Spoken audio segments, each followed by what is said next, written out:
Now, we did get you on to talk about artificial intelligence. It's in the headlines a lot at the moment. Quite a few of them are, frankly, alarming ones. You're the Shadow Communications Minister. I'm sure you've thought a bit about this.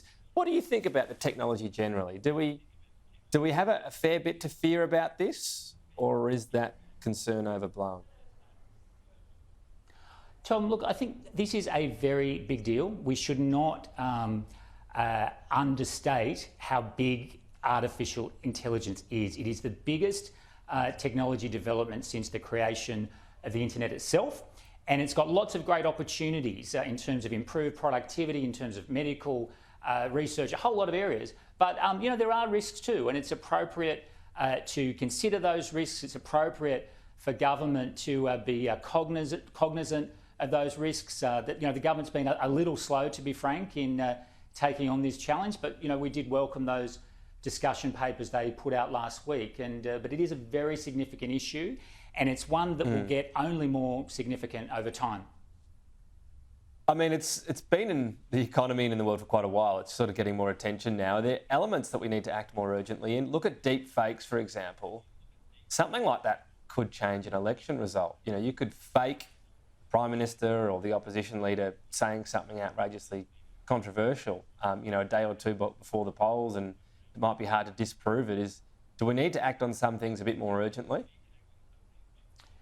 Yeah, there are some things that do require action. Intellectual property is one, Tom. So at the moment, the AI models are effectively, almost certainly taking the intellectual property of media companies and many other companies and basically incorporating that into their models without compensation. And the government needs to address that, because basically the laws of Australia should continue to apply in an AI world. What we want to do is not step on the technology, not over-regulate, because that would be bad, but also ensure that, in a sense, the sovereignty of nations like Australia remains in place, and that we decide what the laws are and that we apply existing laws like intellectual property laws.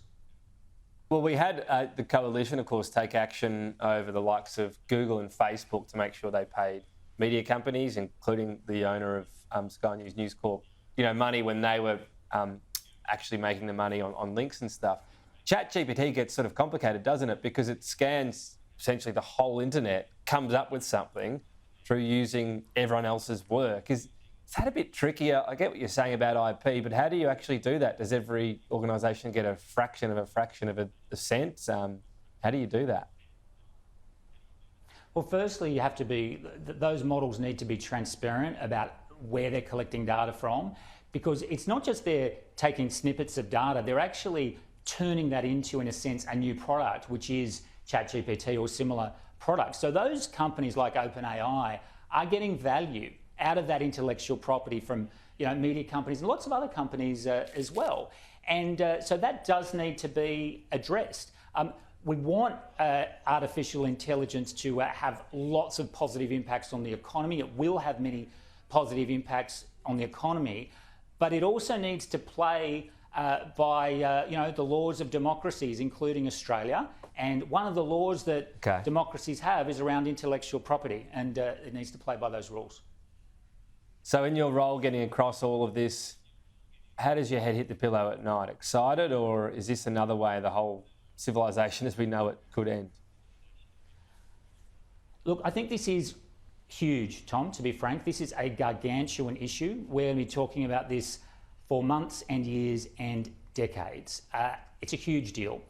And you've got obviously the generative AI, ChatGPT and so on, but also the broader issue of I guess what's called artificial general intelligence, which is as technology gets smarter and smarter and better at doing more and more tasks. And that can have some positive implications, but it can have some negative implications too. So I think we should be optimistic. I think we should be positive, but we should also have the intellectual honesty to recognise that there are some risks here.